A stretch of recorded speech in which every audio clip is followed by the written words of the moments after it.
നമസ്കാരം, കലാകൗമുദി ഓൺലൈനിലേക്ക് സ്വാഗതം.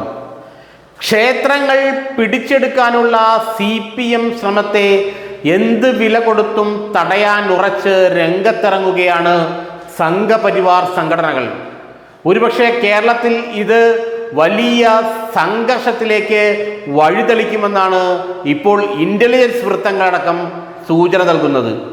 തിരുവിതാംകൂർ ദേവസ്വം ബോർഡിന്റെ ഉടമസ്ഥതയിലുള്ള കൊല്ലം കടയ്ക്കൽ ദേവീ ക്ഷേത്രത്തിൽ ഉത്സവ പരിപാടികളുടെ ഭാഗമായി വിപ്ലവഗാനം ആലപിച്ച നടപടിക്കെതിരെ സംഘപരിവാർ അതിശക്തമായി രംഗത്ത് വന്നിരിക്കുകയാണ്. ക്ഷേത്ര ഉപദേശ സമിതികളിൽ കടന്നുകൂടി ക്ഷേത്രങ്ങൾ പിടിച്ചെടുക്കാനുള്ള CPMന്റെ ശ്രമത്തെ എന്ത് വില കൊടുത്തും തങ്ങൾ തടയുമെന്നാണ് ഇപ്പോൾ സംഘപരിവാർ നേതൃത്വവും ഹിന്ദു ഐക്യവേദിയും പറയുന്നത്. ഇതാണ് കേരളത്തെ ഒരു സംഘർഷ ഭൂമിയാക്കി മാറ്റിയേക്കാമെന്നുള്ള ഭീതി എല്ലാവരിലും ഉണ്ടാക്കുന്നത്. CPM സഹയാത്രികനും പാട്ടുകാരനുമായ അലോഷി യാദവ് നടത്തിയ സംഗീത പരിപാടിയിൽ കൊല്ലം കടയ്ക്കൽ ദേവീക്ഷേത്രത്തിന്റെ തിരുവാതിര മഹോത്സവവുമായി ബന്ധപ്പെട്ട് നടത്തിയ സംഗീത പരിപാടിയിൽ പുഷ്പനെ അറിയാമോ, ഞങ്ങളുടെ പുഷ്പനെ അറിയാമോ എന്ന DYFIയുടെ വിപ്ലവഗാനം പാടി എന്നതാണ് വലിയ വിവാദത്തിന് കാരണമായത്.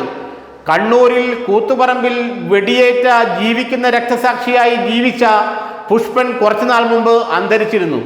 ഈ പുഷ്പനെ അറിയാമോ, ഞങ്ങളുടെ പുഷ്പനെ അറിയാമോ എന്നുള്ള മുദ്രാവാക്യം സ്ഥിരമായി DYFIക്കാരും SFIക്കാരും അവരുടെ പരിപാടികളിലൊക്കെ ഒരു സംഗീത ശില്പം തന്നെയായി അവതരിപ്പിക്കാറുണ്ട്.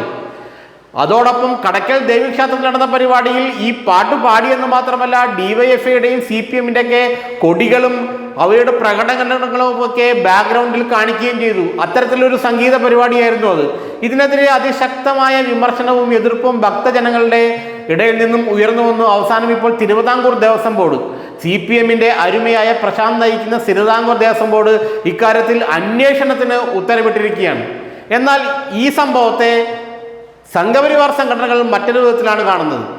കേരളത്തിലെ ക്ഷേത്രങ്ങളെ CPM പിടിച്ചെടുക്കാൻ ഉദ്ദേശിക്കുകയാണ്.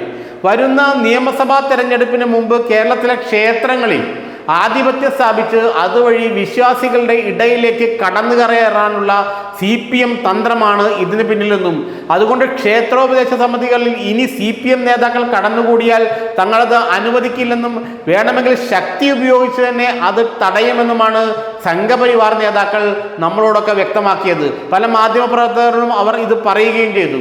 അങ്ങനെ വരുമ്പോൾ കേരളത്തിലെ ക്ഷേത്ര പരിസരങ്ങൾ വീണ്ടും സംഘർഷ ഭൂമികളാവും. ഇപ്പോൾ ക്ഷേത്രോപദേശ സമിതികളിൽ ധാരാളം CPM നേതാക്കളുണ്ട്, CPM പ്രവർത്തകരുണ്ട്. അവരെല്ലാവരും വിശ്വാസികളായി തന്നെയാണ് ഇപ്പോഴും ക്ഷേത്ര ഉപദേശ കമ്മിറ്റികളിലൊക്കെ ഇരിക്കുന്നത്.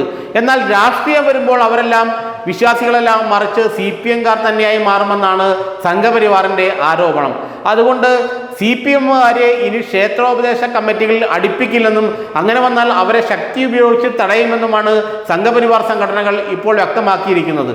ഇനി കേരളത്തിലെ ഒരു ക്ഷേത്രത്തിലെ പരിപാടിയിലും CPMന്റെയോ DYFIയുടെയോ വിപ്ലവ ഗാനങ്ങളോ ഒന്നും നടത്താൻ തങ്ങൾ അനുവദിക്കില്ലെന്നും ക്ഷേത്ര വിശ്വാസങ്ങളുമായിട്ട് ബന്ധപ്പെട്ടതാണെന്നും ഹൈക്കോടതി വിധി പോലും ഇക്കാര്യത്തിലുണ്ടെന്നും അതുകൊണ്ട് രാഷ്ട്രീയ പ്രവർത്തനവും വിപ്ലവ പാട്ടുകളും വിപ്ലവ കലാസാഹിത്യവും ഒക്കെ ക്ഷേത്രത്തിന് മതിൽക്കെട്ടിന് പുറത്ത് മതിയെന്നുമാണ് സംഘപരിവാർ പറയുന്നത്. ഹൈക്കോടതി പോലും ക്ഷേത്രങ്ങളെ രാഷ്ട്രീയ പ്രചരണത്തിലുള്ള വേദിയാക്കി മാറ്റരുതെന്ന് പലതവണ നിർദ്ദേശിച്ചിട്ടുണ്ടെന്നും സംഘപരിവാർ നേതാക്കൾ പറയുന്നു. ഏതായാലും ഇത്തരത്തിലൊരു നീക്കവുമായി സംഘപരിവാർ മുന്നോട്ട് പോയാൽ അത് കേരളത്തിലെ ക്ഷേത്രങ്ങളും കേരളത്തിലെ ദേവാലയങ്ങളിലും വലിയൊരു സംഘർഷം ഉണ്ടാക്കും എന്നുള്ള കാര്യത്തിൽ സംശയമില്ല.